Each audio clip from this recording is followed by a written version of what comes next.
श्री गणेशाय नमः। ओम नमः शिवाय।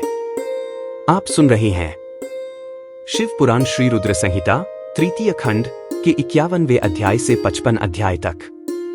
आप सुनेंगे इस एपिसोड में रति की प्रार्थना पर कामदेव को जीवनदान, भगवान शिव का आवास गृह में शयन, बारात का ठहरना और हिमालय का बारात को विदा करना, पार्वती को पतिव्रत धर्म का उपदेश, बारात का विदा होना तथा शिव पार्वती का कैलाश पर निवास।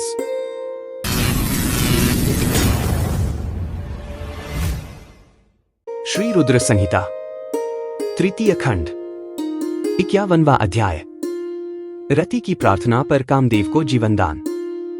ब्रह्मा जी बोले, हे नारद जी। उस समय अनुकूल समय देखकर देवी रति भगवान शिव के निकट आकर बोली, हे दीनवत्सल भगवान शिव, आपको मैं प्रणाम करती हूं। देवी पार्वती का पाणी ग्रहण करके आपने निश्चय ही लोकहित का कार्य किया है। देवी पार्वती को प्राणवल्लभा बनाने से आपके सौभाग्य में निश्चय ही वृद्धि हुई है। आपने तो पार्वती का वरण कर लिया है, परंतु भगवान मेरे पति कामदेव की क्या गलती थी? उन्होंने तो लोक कल्याणवश सभी देवताओं की प्रार्थना मानकर आपके हृदय में पार्वती के प्रति आसक्ति पैदा करने हेतु ही कामबाणों का उपयोग किया था। उनका यह कार्य तो इस संसार को तारकासुर नामक भयानक और दुष्ट असुर से मुक्ति दिलाने के लिए प्रेरित करना था। वे तो स्वार्थ से दूर थे, फिर क्यों आपने उन्हें अपनी क्रोधाग्नि से भस्म कर दिया? हे देवाधिदेव महादेव जी, हे करुणा निधान, भक्त वत्सल, अपने मन में काम को जगाकर मेरे पति कामदेव को पुनर्जीवित कर मेरे वियोग के कष्ट को दूर करें। आप तो सबकी पीड़ा जानते हैं, मेरी पीड़ा को समझकर मेरे दुख को दूर करने में मेरी मदद कीजिए। भगवान, आज जब सबके हृदय में प्रसन्नता है तो मेरा मन क्यों दुखी हो? मैं अपने पति के बिना कब तक ऐसे ही रहूं? भगवान, आप तो दीनों के दुख दूर करने वाले हैं। अब आप अपनी कही बात को सच कर दीजिए। भगवान, इस त्रिलोक में आप ही मेरे इस कष्ट और दुख को दूर कर सकते हैं। प्रभो, मुझ पर दया कीजिए और मुझे भी सुखी करके आनंद प्रदान कीजिए। भगवान, अपने विवाह के शुभ अवसर पर मुझे भी मेरे पति से हमेशा के लिए मिलाकर मेरी विरह वेदना को कम कीजिए। महादेव जी, मेरे पति कामदेव को जीवित कर मुझ दीनदासी को कृतार्थ कीजिए। ऐसा कहकर देवी रति ने अपने दुपट्टे की गांठ में बंधी अपने पति कामदेव के शरीर की भस्म को भगवान शिव के सामने रख दिया और जोर जोर से रोते रोते भगवान शिव शंकर से कामदेव को जीवित करने की प्रार्थना करने लगी। देवी रति को इस प्रकार रोते हुए देखकर वहां उपस्थित सरस्वती आदि देवियां भी रोने लगीं और सब भगवान शिव से कामदेव को जीवनदान देने की प्रार्थना करने लगीं। इस प्रकार देवी रति के बार बार प्रार्थना करने और स्तुति करने पर भगवान शिव प्रसन्न हो गए और उन्होंने रति के कष्टों को दूर करने का निश्चय कर लिया। शूलपाणी भगवान शिव की अमृतमयी दिव्य दृष्टि पड़ते ही उस भस्म में से सुंदर पहले जैसा वेश और रूप धारण किए कामदेव प्रकट हो गए। अपने प्रिय पति कामदेव को पहले की भांति सुंदर और स्वस्थ पाकर देवी रति की प्रसन्नता की कोई सीमा न रही। वे कामदेव को देखकर बहुत प्रसन्न हुईं और उन्होंने दोनों हाथ जोड़कर भगवान शिव को नमस्कार किया और उनकी स्तुति करने लगीं। दोनों पति पत्नी कामदेव और रति बार बार भगवान शिव के चरणों में गिरकर उनका धन्यवाद करके उनकी स्तुति करने लगे। उनकी इस प्रकार की गई स्तुति से प्रसन्न होकर भगवान शिव बोले, हे काम और रति, तुम्हारी इस स्तुति से मुझे बहुत प्रसन्नता हुई है। मैं बहुत प्रसन्न हूं। तुम जो चाहो मनोवांछित वस्तु मांग सकते हो। भगवान शिव के ये वचन सुनकर कामदेव को बहुत प्रसन्नता हुई। उन्होंने दोनों हाथ जोड़कर और सिर झुकाकर कहा, हे भगवान, यदि आप मुझ पर प्रसन्न हैं तो पूर्व में मेरे द्वारा किए गए अपराध को क्षमा कर दीजिए और मुझे वरदान दीजिए कि आपके भक्तों से मेरा प्रेम हो और आपके चरणों में मेरी भक्ति हो। कामदेव के वचन सुनकर भगवान शंकर बहुत प्रसन्न हुए और बोले, तथास्तु, जैसा तुम चाहते हो वैसा ही होगा। मैं तुम पर प्रसन्न हूं। तुम अपने मन से भय निकाल दो। अब तुम भगवान श्री हरि विष्णु के पास जाओ। तत्पश्चात कामदेव ने भगवान शिव को नमस्कार किया और वहां से बाहर चले गए। उन्हें जीवित देखकर सभी देवता बहुत प्रसन्न हुए और बोले कि कामदेव, आप धन्य हैं। महादेव जी ने आपको जीवनदान दे दिया। तब कामदेव को आशीर्वाद देकर विष्णु पुनः अपने स्थान पर बैठ गए। उधर भगवान शिव ने अपने पास बैठी देवी पार्वती के साथ भोजन किया और अपने हाथों से उनका मुंह मीठा किया। तत्पश्चात शैलराज की आज्ञा लेकर शिवजी पुनः जनवासे में चले गए। जनवासे में पहुंचकर शिवजी ने मुझे, विष्णुजी और वहां उपस्थित सभी मुनिगणों को प्रणाम किया। तब सब देवता शिवजी की वंदना और अर्चना करने लगे। फिर मैंने, विष्णुजी और इंद्रादि ने शिव स्तुति की। सब और भगवान शिव की जय जयकार होने लगी और मंगल में वेद ध्वनि बजने लगी। भगवान शिव की स्तुति करने के पश्चात उनसे विदा लेकर सभी देवता और ऋषिमुनि अपने अपने विश्राम स्थल की ओर चले गए। श्री रुद्र संहिता तृतीय खंड 52वां अध्याय। भगवान शिव का आवासगृह में शयन। ब्रह्मा जी बोले, नारद, शैलराज हिमालय ने सभी बारातियों के भोजन की व्यवस्था करने हेतु सर्वप्रथम अपने घर के आंगन को साफ कराकर सुंदर ढंग से सजाया। तत्पश्चात गिरिराज हिमालय ने अपने पुत्रों मैनाक आदि को जनवासे में भेजकर भोजन करने हेतु सभी देवी देवताओं, साधु संतों, ऋषि मुनियों, शिवगणों, देवगणों सहित विष्णु और भक्तवत्सल भगवान शिव को भोजन के लिए आमंत्रित किया। तब सभी देवताओं को साथ लेकर सदाशिव भोजन करने के लिए पधारे। हिमालय ने पधारे हुए सभी देवताओं एवं भगवान शिव का बहुत आदर सत्कार किया और उन्हें उत्तम आसनों पर बैठाया। अनेकों प्रकार के भोजन परोसे गए तथा गिरिराज ने सबसे भोजन ग्रहण करने की प्रार्थना की। सभी बारातियों ने तृप्ति के साथ भोजन किया तथा आचमन करके सब देवता विश्राम के लिए अपने अपने विश्राम स्थल पर चले गए। तब हिमालय प्रिया देवी की आज्ञा लेकर नगर की स्त्रियों ने भगवान शिव को सुंदर सुसज्जित वास भवन में रत्नजड़ित सिंहासन पर सादर बैठाया। वहां उस भवन में सैकड़ों रत्नों के दीपक जल रहे थे।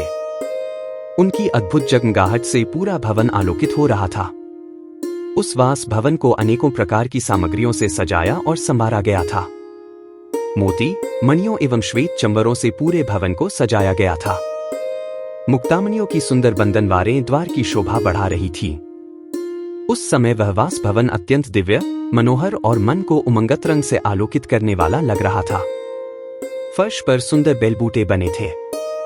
भवन को सुगंधित करने हेतु सुवासित द्रव्यों का प्रयोग किया गया था, जिसमें चंदन और अगर का प्रयोग प्रमुख रूप से था।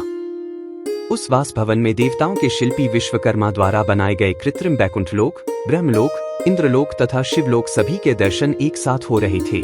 इन्हें देखकर भगवान शिव को बहुत प्रसन्नता हुई। वास भवन में बीचों बीच एक सुंदर रत्नों से जड़ा अद्भुत पलंग था। उस पर महादेव जी ने सोकर रात बिताई। दूसरी ओर हिमालय ने अपने बंधु बांधवों को भोजन कराने के उपरांत बचे हुए सारे कार्य पूर्ण किए। प्रातःकाल चारों ओर पुनः शिव विवाह का अनोखा उत्सव होने लगा। अनेकों प्रकार के सुरीले वाद्य यंत्र बजने लगे। मंगल ध्वनि होने लगी। सभी देवता अपने अपने वाहनों को तैयार करने लगे। सभी की तैयारियां पूर्ण हो जाने के पश्चात भगवान श्री विष्णु ने धर्म को भगवान शिव के पास भेजा। तब धर्म सहर्ष भगवान शिव के पास वास भवन में गए। उस समय करुणानिधान भगवान शिव सोए हुए थे।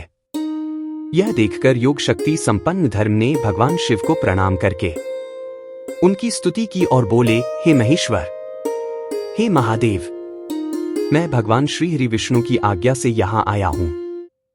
हे भगवान, उठिए और जनवासे में पधारिए। वहां सभी देवता और ऋषिमुनि आपकी ही प्रतीक्षा कर रहे हैं। प्रभु वहां पधारकर हम सबको कृतार्थ करिए। धर्म के वचन सुनकर सदाशिव बोले, हे धर्मदेव, आप जनवासे में वापस जाइए। मैं अतिशीघ्र जनवासे में आ रहा हूं। भगवान शिव के ये वचन सुनकर धर्म ने भगवान शिव को प्रणाम किया और उनकी आज्ञा लेकर पुनः जनवासे की ओर चले गए। उनके जाने के पश्चात भगवान शिव तैयार होकर जैसे ही चलने लगे, हिमालय नगरी की स्त्रियां उनके चरणों के दर्शन हेतु आ गईं और मंगलगान करने लगीं। तब महादेव जी ने गिरिराज हिमालय और मैना से आज्ञा ली और जनवासे की ओर चल दिए। वहां पहुंचकर महादेव जी ने मुझे और विष्णु जी सहित सभी ऋषि मुनियों को प्रणाम किया। तब सब देवताओं सहित मैंने और विष्णु जी ने शिव जी की वंदना और स्तुति की। श्री रुद्र संहिता तृतीय खंड 53वां अध्याय।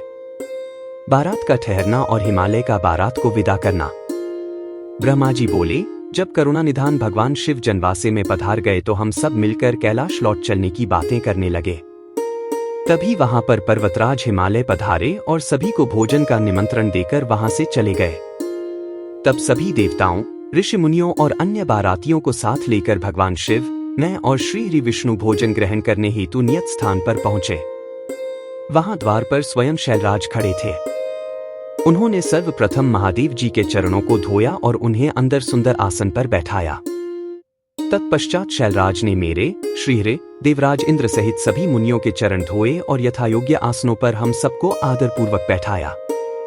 वहां शैलराज हिमालय अपने पुत्रों एवं बंधु बांधवों सहित कार्य में लगे हुए थे।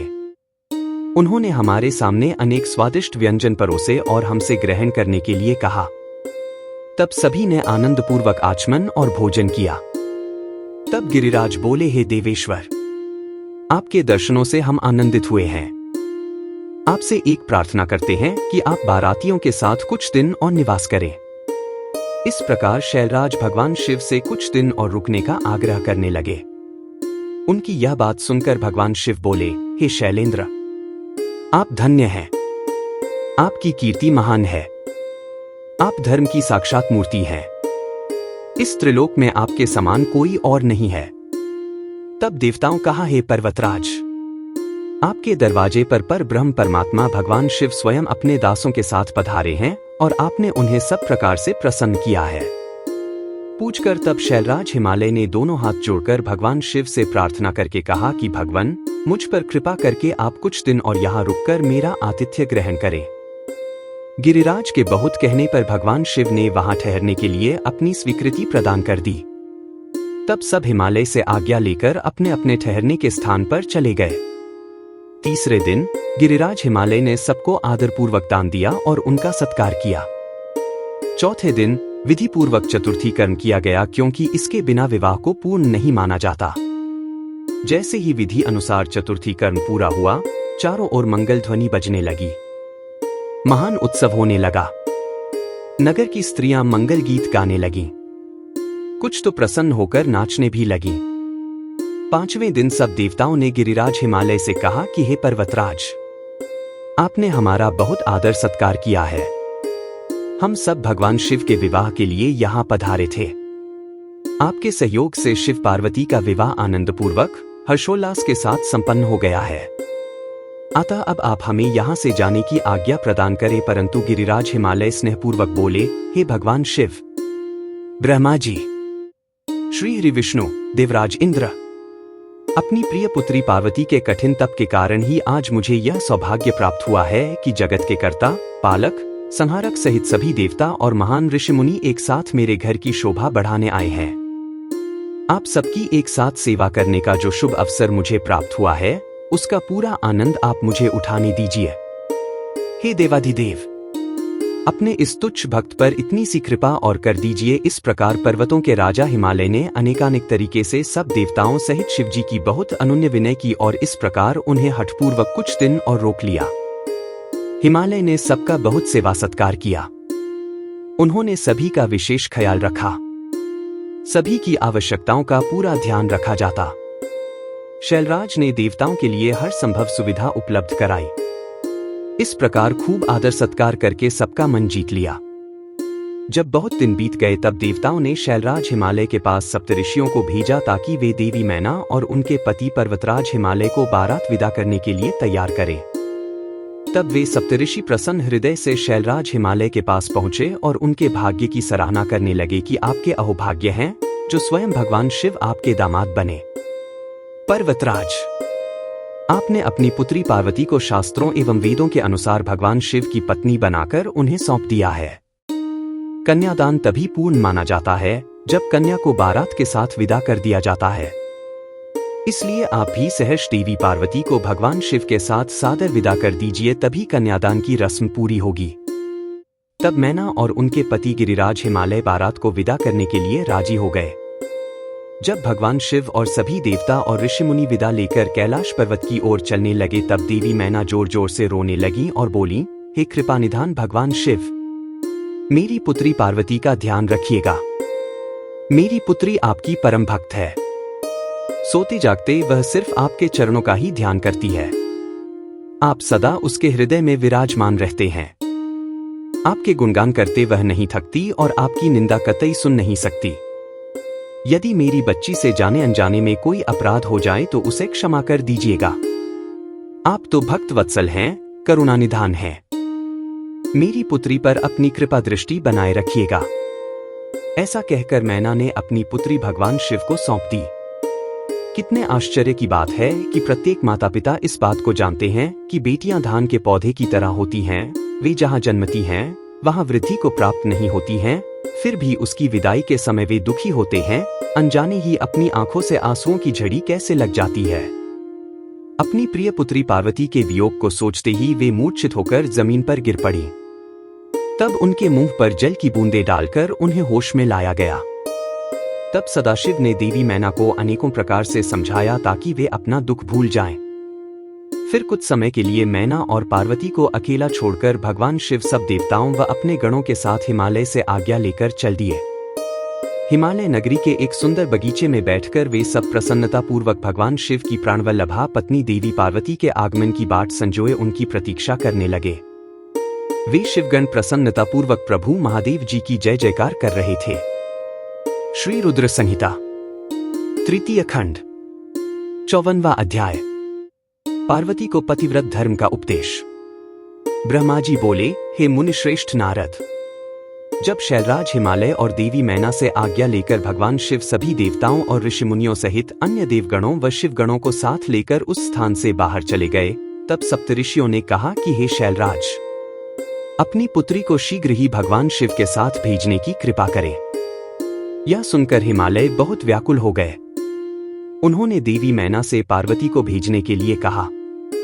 देवी मैना ने वैदिक रीति का पालन करते हुए अपनी पुत्री का सुंदर वस्त्रों और आभूषणों से श्रृंगार किया। उस समय मैना ने एक ब्राह्मण पत्नी को बुलाकर पतिव्रत धर्म की शिक्षा देने के लिए कहा। ब्राह्मण पत्नी ने वहां आकर पार्वती को शिक्षा देते हुए कहा, हे पार्वती, इस सुंदर संसार में नारी विशेष पूजनीय मानी जाती है। जो स्त्रियां पतिव्रत का पालन करती हैं, वे धन्य हैं। वे दोनों कुलों को पवित्र करती हैं। उनके दर्शन मात्र पाप नष्ट हो जाते हैं। जो पति को साक्षात ईश्वर मानकर उसकी सेवा शुश्रूषा करती हैं, वे स्त्रियां इस लोक में आनंद प्राप्त कर सद्गति को प्राप्त करती हैं और अपने दोनों कुलों को तार देती हैं।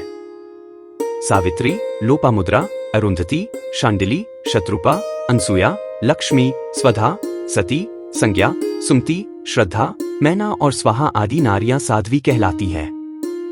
वे अपने पातिव्रत्य धर्म के कारण ब्रह्मा, विष्णु और शिव की भी पूजनीय है। इसलिए स्त्री को सदैव अपने पति की आज्ञा का पालन करना चाहिए।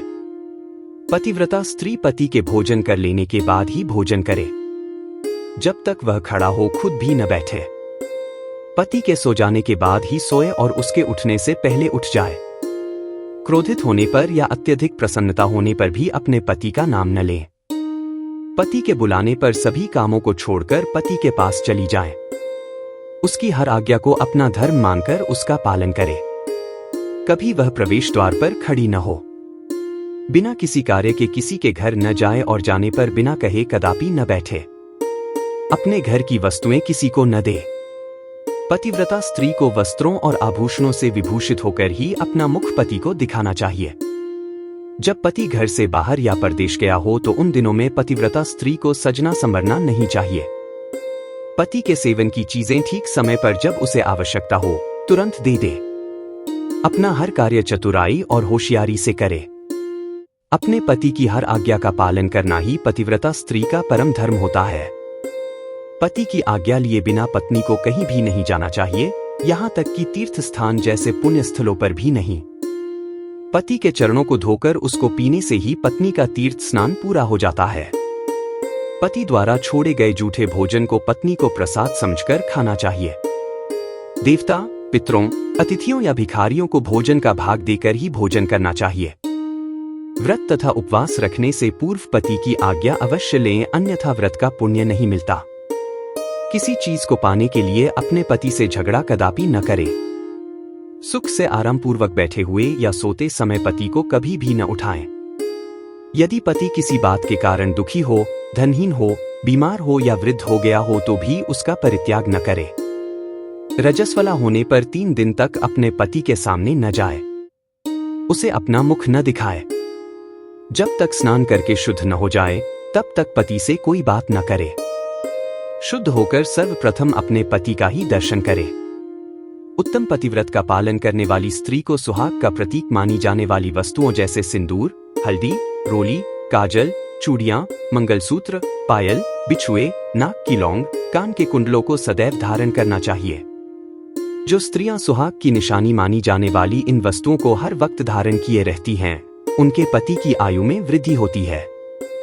पतिव्रता स्त्री को कभी भी छिनाल, कुल्टा आदि भाग्यहीन स्त्रियों के साथ नहीं रहना चाहिए, अर्थात उनसे मित्रता नहीं करनी चाहिए। पति से लड़ने वाली एवं उससे वैर भाव रखने वाली स्त्री को सहेली न बनाएं। कभी भी अकेली न रहें। वस्त्रहीन होकर स्नान न करें। सदा पति के कहे अनुसार चलें। पति की इच्छा होने पर ही रमण करें। उसकी हर इच्छा को ही अपनी इच्छा समझें। पति के हंसने पर हंसे और उसके दुखी होने पर दुखी हो। पतिव्रता स्त्री के लिए उसका पति ही उसका आराध्य होना चाहिए। ब्रह्मा, विष्णु और शिव से अधिक उसे अपने पति को महत्व देना चाहिए। अपने पति को शिव स्वरूप मानकर उसे पूजना चाहिए। पति के साथ लड़ने वाली स्त्री कुतिया या सियारिन के रूप में जन्म लेती है। पति जिस स्थान पर बैठा हो उससे ऊंचे स्थान पर न बैठे। किसी की भी निंदा न करे। सबसे मीठे वचन बोले। पति स्त्री की जिंदगी में सबसे अधिक महत्वपूर्ण होता है, इसलिए उसका सदैव पूजन करे। नारी को अपने पति को ही देवता, गुरु, धर्म, तीर्थ एवं व्रत समझकर उसकी आराधना करनी चाहिए। पति से कभी दुर्वचन न कहे। सास, ससुर, जेठ, जिठानी, गुरुओं सहित सभी बड़ों का आदर करे। उनके सामने कभी ऊंचा न बोले और न हंसे। बाहर से पति के आने पर आदरपूर्वक उसके चरण धोए। जो मूढ़ बुद्धि नारियां अपने पति को त्याग कर व्यभिचार करती हैं अथवा दुष्ट पुरुषों के सानिध्य में रहती हैं, वे उल्लू का जन्म लेती हैं। पति से ही नारी सदा के लिए अपवित्र हो जाती है। तीर्थ स्नान करने पर भी वह अपवित्र रहती है। जिस घर में पतिव्रता नारी का वास होता है, उसके पति, पिता और माता तीनों के कुल तर जाते हैं। वे सीधे स्वर्गलोक की शोभा बढ़ाते हैं। इसके विपरीत जो स्त्रियां पर पुरुषों की ओर आकर्षित होकर अपने मार्ग से भटक जाती हैं, वे अपने साथ साथ अपने कुल का भी नाश करती हैं। पतिव्रता नारी के स्पर्श होने मात्र से ही वहां की भूमि पावन और पापों का नाश करने वाली हो जाती है। सूर्य, चंद्रमा तथा वायुदेव भी पवित्रता हेतु नारी का स्पर्श करते हैं ताकि वे दूसरों को पवित्र कर सके। पतिव्रता पत्नी ही गृहस्थ आश्रम की नींव है, सुखों का भंडार है, वही धर्म को पाने का एकमात्र रास्ता है तथा वही परिवार की वंश बेल को आगे बढ़ाने वाली है। भगवान विश्वनाथ में अटूट भक्ति भाव रखने वाले शिव भक्तों को ही पतिव्रता नारियों की प्राप्ति होती है। पत्नी से ही पति का अस्तित्व होता है। एक दूसरे के बिना दोनों का कोई अस्तित्व नहीं रह जाता। पत्नी के बिना पति देवयज्ञ, पितृयज्ञ और अतिथि यज्ञ आदि कोई भी यज्ञ अकेले संपन्न नहीं कर सकता। पतिव्रता नारियों को पवित्र पावनी गंगा के समान पवित्र माना जाता है। उसके दर्शनों से ही सब कुछ पवित्र हो जाता है। पति पत्नी का संबंध अटूट है। पति प्रणव है और पत्नी वेद की ऋचा। एक तप है तो एक क्षमा पत्नी द्वारा किए अच्छे कर्मों का फल है। पति है गिरिजानंदिनी। शास्त्रों में पतिव्रता नारियों को 4 प्रकार का बताया गया है: उत्तमा, मध्यमा, निकृष्टा और अति निकृष्टा। ये पतिव्रता स्त्रियों के भेद हैं। जो स्त्रियां स्वप्न में भी सिर्फ अपने पति का ही स्मरण करती हैं, ऐसी स्त्रियां उत्तमा पतिव्रता कहलाती हैं। जो स्त्रियां प्रत्येक पुरुष को पिता, भाई एवं पुत्र के रूप में देखती हैं, वह मध्यमा पतिव्रता कहलाती हैं। जिसके मन में धर्म और लोकलाज का भय रहता है और इस कारण वह सदैव धर्म का पालन करती है, वह निकृष्टा पतिव्रता कहलाती है। जो स्त्री अपने पति से डरकर या कुल के बदनाम होने के डर से व्यभिचार से दूर रहती है, वह स्त्री अति निकृष्टा पतिव्रता कहलाती है। ये चारों प्रकार की पतिव्रता स्त्रियां पावन, पवित्र और समस्त पापों का नाश करने वाली कही जाती हैं। मुनि अत्रि की पत्नी अनसुया ने अपने पतिव्रत के प्रभाव से त्रिदेवों ब्रह्मा, विष्णु और शिव को शिशु बना दिया था। यही नहीं, उन्होंने मरे हुए एक ब्राह्मण को अपने सतीत्व के बल से जीवित कर दिया था। हे गिरिजानंदिनी, मैंने पतिव्रता स्त्री की सभी विशेषताएं और गुण तुम्हें बता दिए हैं। अब आप इसी के अनुरूप ही आचरण किया करें। अपने पति की हर आज्ञा को सर्वोपरि मानकर उसका पालन करें। पति को खुश रखने से ही सभी मनोवांछित फलों की प्राप्ति होती है। आप तो जगदम्बा का रूप हैं और आपके पति तो साक्षात भगवान शिव हैं। आपको यह सब बताकर कोई लाभ नहीं, क्योंकि आप तो यह सब जानती ही हैं और इसका उत्तम पालन भी करेंगी। आपके विषय में तो सोचकर ही स्त्रियां पवित्र एवं पतिव्रत धर्म का पालन करने वाली हो जाती हैं। इसलिए मुझे अधिक कुछ कहने की कोई आवश्यकता नहीं है। मुझे विश्वास है कि आप उत्तम पतिव्रत धर्म का पालन करके संसार की अन्य स्त्रियों के समक्ष उदाहरण प्रस्तुत करेंगी। ऐसा कहकर वह ब्राह्मण पत्नी चुप हो गई। उनसे पतिव्रत धर्म का उपदेश सुनकर देवी पार्वती ने बहुत हर्ष का अनुभव किया। उन्होंने दोनों हाथ जोड़कर ब्राह्मण पत्नी को नमस्कार किया तथा उत्तम धर्म के विषय में ज्ञान देने के लिए उनका धन्यवाद दिया। देवी पार्वती ने अपने आचरण से सभी उपस्थित परिजनों को शिक्षा दी कि भले ही कोई कितना भी जानकार क्यों न हो, उसे अपनी परंपराओं का आदरपूर्वक पालन करना चाहिए। जो अहंकार के कारण लोक धर्म का परित्याग करता है, उसका अपयश होता है तथा वह अपनी संतानों को पथभ्रष्ट करता है। श्री रुद्र संहिता, तृतीय खंड, 55वां अध्याय। बारात का विदा होना तथा शिव पार्वती का कैलाश पर निवास। ब्रह्मा जी बोले, हे नारद, इस प्रकार ब्राह्मणी ने देवी पार्वती को पतिव्रत धर्म की शिक्षा देने के उपरांत महारानी मैना से कहा कि हे महारानी, आपकी आज्ञा के अनुसार मैंने आपकी पुत्री को पतिव्रत धर्म एवं उसके पालन के विषय में बता दिया। अब आप इसकी वह तैयारी कीजिए। देवी मैना ने पार्वती को अपने हृदय से लगा लिया और जोर जोर से रोने लगी। अपनी माता को इस प्रकार रोते देख पार्वती की आंखों से अश्रुधारा बहने लगी। पार्वती और मैना को रोता देख सभी देवताओं की पत्नियां एवं वहां उपस्थित सभी नारियां भाव विह्वल हो उठीं। तभी पर्वतराज हिमालय अपने पुत्रों मैनक, मंत्रियों के साथ वहां आए और मोह के कारण अपनी पुत्री पार्वती को गले से लगाकर रोने लगे। गिरिजा की मां, भाभियां तथा वहां उपस्थित सभी स्त्रियां रो रही थीं। तब तत्वज्ञानियों और मुनियों तथा पुरोहितों ने अध्यात्म ज्ञान द्वारा सबको समझाया तथा यह भी बताया कि उपस्थित शुभ मुहूर्त ही बारात विदा करनी चाहिए। ऋषि मुनियों के समझाने से भावनाओं का सागर थमा। तब पार्वती ने भक्ति भाव से अपने माता पिता, भाइयों एवं गुरुजनों के चरण स्पर्श कर उनका आशीर्वाद प्राप्त किया तथा पुनः रोने लगी। तब सबने प्रेम पूर्वक उन्हें चुप कराया। शैलराज हिमालय ने अपनी पुत्री पार्वती के बैठने के लिए एक सुंदर रत्नों से जड़ी हुई पालकी मंगवाई। ब्राह्मण पत्नियों ने उन्हें उस पालकी में बैठाया। सभी ने उन्हें ढेरों आशीष और शुभकामनाएं दी। शैलराज हिमालय और मैना ने उन्हें अनेक दुर्लभ वस्तुएं उपहार स्वरूप भेंट की। देवी पार्वती ने हाथ जोड़कर सबको विनम्रतापूर्वक नमस्कार किया और उनकी पालकी वहां से चल दी। प्रेम के वशीभूत होकर उनके पिता हिमालय और भाई भी उनकी पालकी के साथ साथ चल दिए। कुछ देर बाद वे उस स्थान पर पहुंचे जहां शिवजी अन्य बारातियों के साथ उनकी प्रतीक्षा कर रहे थे। हिमालय ने नम्रतापूर्वक वहां उपस्थित भगवान शिव, ब्रह्मा, विष्णु सहित सभी श्रेष्ठ जनों को नमस्कार किया और अपनी पुत्री को शिवजी को सौंप दिया। तत्पश्चात हम सबसे विदा लेकर वे हिमालयपुरी लौट गए। जब शैलराज हिमालय अपने नगर को लौट गए, तब हम सब भी कैलाश पर्वत की ओर चल दिए। भगवान शिव और पार्वती के विवाह हो जाने पर सभी की प्रसन्नता की कोई सीमा न रही। सभी उत्साहपूर्वक चलने लगे। महादेव जी के शिवगण नाचते कूदते, गाते जाते अपने स्वामी के परम पावन निवास की ओर बढ़ रहे थे। मैं और श्री हरि विष्णु जी भी शिव जी के विवाह होने से प्रसन्न थे। उधर देवराज इंद्र के हर्ष की कोई सीमा नहीं थी। वह सोच रहे थे कि शिव पार्वती के विवाह से उनके कष्टों और दुखों में अवश्य कमी होगी। उन्हें इस बात का यकीन हो गया था कि अब जल्द ही उन्हें और सब देवताओं को तारकासुर नामक भयंकर दैत्य से मुक्ति अवश्य मिलेगी। भगवान शिव भी हर्ष का अनुभव कर रहे थे। उन्हें उनके जन्म जन्म की प्रेयसी पार्वती पुनः पत्नी रूप में प्राप्त हो गई थी। इस प्रकार प्रसन्नतापूर्वक आनंद में मगन होकर सभी कैलाश पर्वत की ओर जा रहे थे। उस समय सभी दिशाओं से पुष्प वर्षा हो रही थी, मंगल ध्वनि बज रही थी और मंगल गान गाए जा रहे थे।